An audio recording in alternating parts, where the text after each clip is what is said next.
Shalom y bienvenidos. Voy a comentar acerca de un chat que tuve con un amable usuario de nuestros servicios de información y cultura y enseñanza de espiritualidad.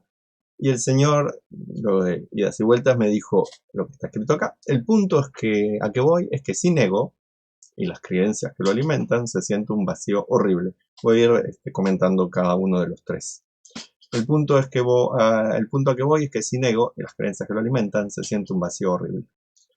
Resulta que hace muchos siglos los sabios de Israel le pidieron a Dios que extirpara el Yetzer Hara, el ego del ser humano, porque dijeron el Yetzer Hara es el que nos lleva a muchos problemas, a sufrimientos, a conflictos, a muchos tipos de pecados, a vivir una vida muy espantosa.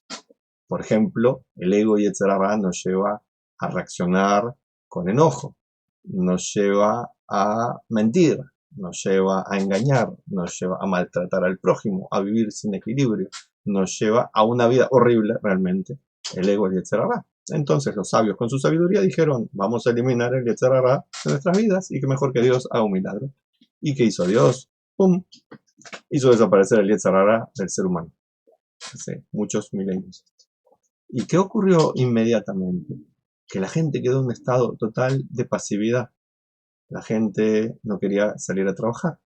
No es que estuvieran deprimidos, no tenían el impulso vital de confrontar.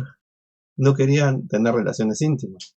No querían luchar por su progreso. No querían nada. Estaban pasivos.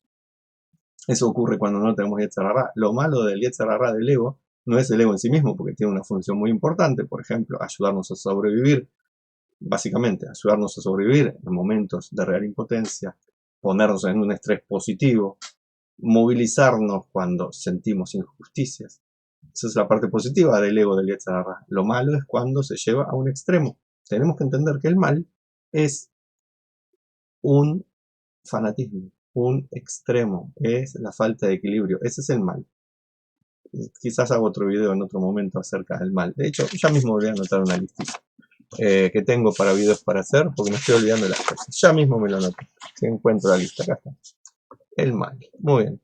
Sigamos con el ego.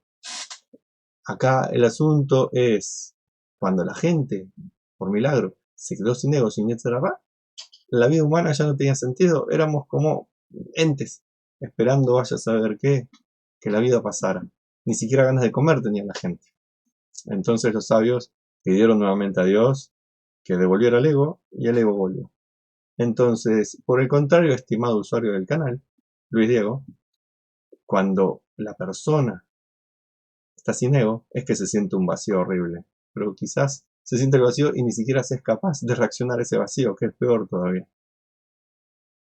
Lo que sí también le puedo decir es, cuando uno se deja llevar por el ego, por el Yetzer Hara de una manera extrema, y no se equilibra, y no deja el ego en la función que tiene que estar, sino que permite que el ego se convierta en el amo de su vida, ahí más que un vacío horrible, lo que tiene son reacciones desmedidas que conllevan la contrarreacción, la respuesta, la reacción adversa de los demás. Si uno se enoja, movido por el ego, siente el enojo y lo actúa, no sería extraño que el otro responda de alguna manera, reaccione de una manera que no sea positiva. Si uno trata de manipular a los demás porque se deja llevar por el ego, no sería extraño que el otro intente defenderse o manipular o hacer algo en contra y uno termina en un estado de estrés negativo y uno termina en estados de conflicto, en un desequilibrio atrás del otro. Como dicen los sabios, un pecado lleva a otro pecado. Entonces, acá, estimado señor, no es que sin ego se siente un vacío horrible, que eso es real, como dijimos, es lo que los sabios vieron precisamente, sino que cuando el ego no existe, vivimos una vida horrible. Pero si el ego existe sobredimensionado en las posiciones que no deben estar, se vive una vida horrible. Por tanto, ¿a qué tendríamos que aspirar? Esto es sin filosofía, sin pensamientos mágicos. ¿A qué tendríamos que aspirar? A nosotros, en nuestra vida, construir shalom adentro y afuera. Tener pensamientos, palabras y acciones equilibradas. ¿Y cómo se equilibran? Con la magistral mezcla de la bondad con la justicia. El equilibrio es lo bueno realmente, así como el mal es cuando hay un desequilibrio, una falta de armonía, cuando no se respeta el ecosistema cósmico, que incluye el ecosistema espiritual, entonces uno vive una vida espantosa. Así que no quiera vivir sin ego, no quiera vivir con un ego desmedido, quiera vivir con el ego en su respectivo lugar. En otras palabras, un egoísmo positivo, si lo quiere decir. Segundo parrafito, pienso que parte del proceso de liberación requiere salirse físicamente de donde uno se encuentra. Los sabios dicen también en el Talmud que una de las maneras de cambiar es cambiar de lugar, otra es cambiar de nombre. Pero más allá de cambiar de lugar, salirse físicamente de un lugar que podría ser importante, porque a veces estamos en relaciones tóxicas o estamos en un hábito muy negativo y estar en ese lugar en el que estamos nos mueve a ese hábito negativo. No podemos olvidarnos que allá a donde vayamos, si llevamos nuestras maletas, y en nuestras maletas están los uniformes del enojo, la manipulación, engaño, mentiras, etcétera, todas las cosas del ego, allá donde estemos no hay liberación posible porque seguiremos con el disfraz del ego, ahí es donde ya vayamos. Entonces sí, es importante irse de vacaciones, es importante, si estamos en una relación tóxica, romper con la relación tóxica, es importante mudarse si el lugar donde uno está no influye positivamente. Todo eso es muy importante, sin duda, pero no es lo principal está acá, que es poder cambiar el sistema de creencias, que es una cosa mucho más difícil que cambiarse de lugar, cambiar el sistema de creencias, cambiar la predominancia del ego para llevarlo a un ego en su respectivo lugar, cambiar todas esas actitudes, conductas, modos de actuar, de hablar, de pensar, que nos llevan a estar esclavizados en nuestra celdita mental, en nuestra zonita de confort, que nos hacen sufrir y suele hacer sufrir a la gente que nos rodea. Entonces, no pretenda, estimado señor, que con salirse físicamente de donde uno se encuentra, las cosas se van a solucionar, porque uno se lleva la maleta de los problemas con uno y tarde o temprano explotan nuevamente. Lo mismo aquellos que piensan o sienten o creen que con el suicidio se solucionan las cosas, por el contrario, se complican más las cosas. Le complica la vida a los que quedan de este lado y se complica a uno espiritualmente también con el suicidio. El suicidio también tiene otros componentes, puede ser parte de una enfermedad depresiva, que no nos vamos a meter ahora en el tema, pero aquellos que piensan que por suicidarse, cometer suicidio, van a salir de los problemas, es lo contrario a una liberación, es ponerse a uno en más problemas y poner a otros en más problemas. Lo importante para liberarse no es querer escapar, sino es enfrentar lo que se puede enfrentar, dejar correr lo que no se puede dominar, pedir ayuda cuando es necesario, estar en una búsqueda del equilibrio consigo mismo y con los demás, alias construir Shalom, que no es algo fácil, pero es algo necesario, es algo indispensable. Como dijo aquel profeta famoso, ¿qué es lo que pide Dios de ti?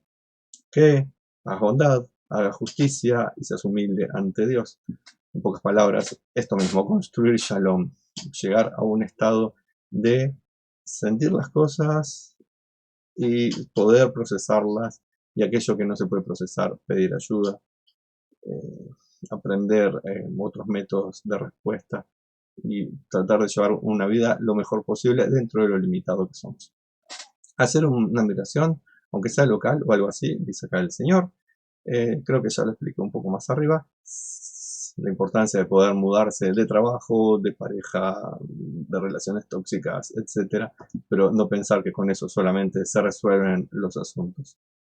A veces estoy pensando en un país cercano al mío, donde estoy viviendo, la pobre gente sufriendo de gobiernos corruptos que fueron puestos aparentemente democráticamente y que les están ahogando con sus decisiones.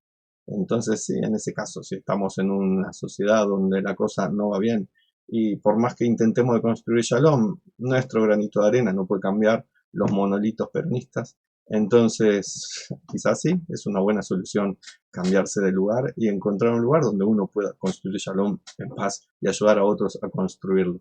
No olvidemos que el ego tiene sus herramientas y cuando llega a cúpulas de poder, puede hacer mucho daño. Lo hemos visto en la historia, muchas veces lo seguimos viendo por desgracia. En resumen, si quisiéramos hacer un resumen de todo esto, es, si uno siente un vacío horrible, quizás es hora de pedir ayuda a alguien que lo pueda ayudar a equilibrar las emociones. No tiene por qué ser un rabino, mucho menos un pastor o similar. Los rabinos, pastores o similares pueden ayudar en cuestiones. Los rabinos se supone que espirituales o legales judías. Los pastores no sé en qué pueden ayudar. Pero lo que uno precisa es técnicos especializados que no usen sistemas supersticiosos o mágicos, psiquiatras, psicólogos que hayan estudiado y cumplan con su función científica o similar para ayudarlo a equilibrar. Consejeros, gente que haga coaching no religioso, para que uno encuentre una manera estable de vivir. Pedir ayuda no es un símbolo de debilidad, no es un símbolo de fortaleza. Darse cuenta cuando uno no puede y darse cuenta y aceptarlo y admitirlo es un símbolo de fortaleza. Así que, estimado amigo, le deseo que su vida no sea ni vacía ni horrible, sino que sea espléndida, llena de todo lo bueno, con shalom y bendiciones para usted y su familia, que pueda liberarse de aquello que lo aqueja sin necesidad de salir de donde está, y que su migración sea de una forma de ser donde se siente abrumado por los problemas, sea una migración interna, donde la espiritualidad con su luz colme su vida de abundancia y pueda realizar una vida de respuestas sanas y no de reacciones negativas. Para todos, shalom y bendiciones.